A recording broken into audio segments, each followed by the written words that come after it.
Ready. Play.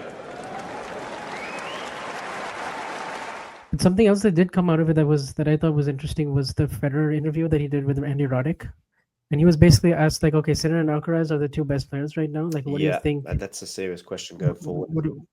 What are your thoughts on that? Like, and are you surprised at how they've taken the baton? And he basically was like, yeah, like, he started talking about how the fact that they're meeting so often and how they're playing. This might be the biggest backlash of all.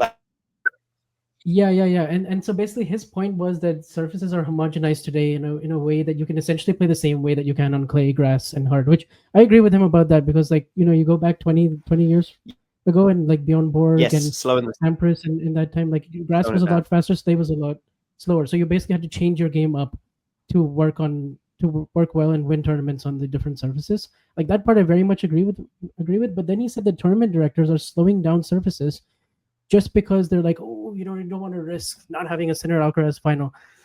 The thing is that most of the hardcore tournaments these days, like they're pretty quick. They're pretty medium. Yeah, I think that used to be the case. Like that used to be the case when he was playing, especially in that super slow era, like the early 2010s.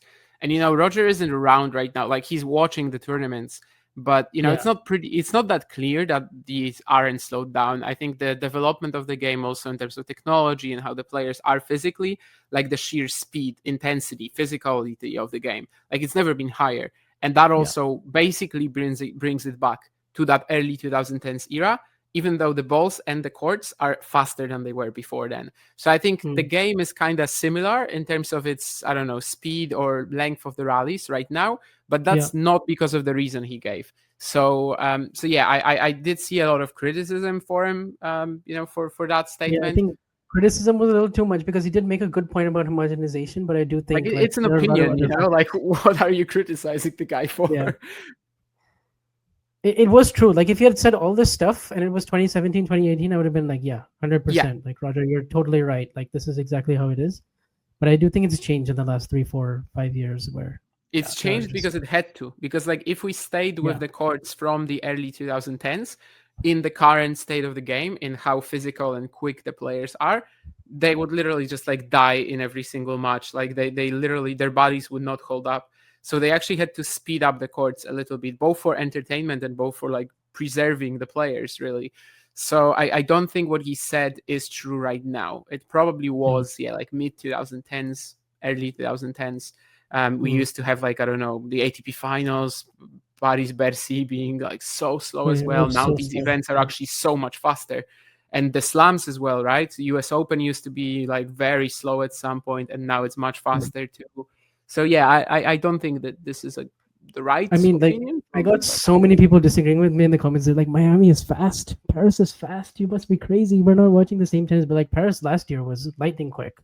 Miami the last 2-3 years. They are still living in that era though, from before, right? Like people are also just like treating this as like 5 years ago Paris was slow. So like they still haven't just, I don't know, they haven't acknowledged it yet. But I think Roger just not being on the tour for the last 3 years simply does not know the state of it as much as even some people who are just like literally watching it every single week do, or maybe not even watching it, but just like, checking the stats and everything.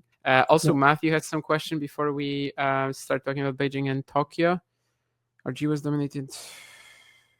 I mean, it's not like a question. It's actually just the fact that obviously even the guys who were winning Roland Garros at the time, they weren't even playing Wimbledon. Thomas Muster doesn't have a single win at Wimbledon. He only played it 4 times. So it was very different. And a lot of that is the homogenization of surfaces, which some people hate as a term, but it happened. It just didn't happen in the last 5 years. It happened 10, 15 years ago, or even further than that. Wimbledon changed the grass as well in 2002, which had a massive impact. Federer won the first of his 8 Wimbledon titles 7 volleying on like 50% of the points, and then even the year after he 7 volleyed like 5% or 10%, I think.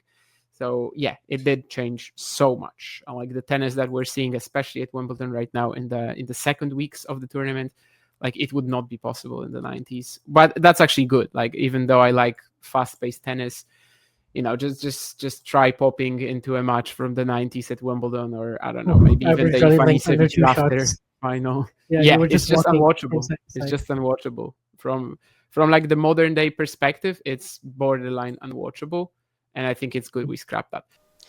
If you enjoyed this video, make sure you hit that like button. Don't forget to subscribe and click that notification bell so you don't miss out on all things tennis.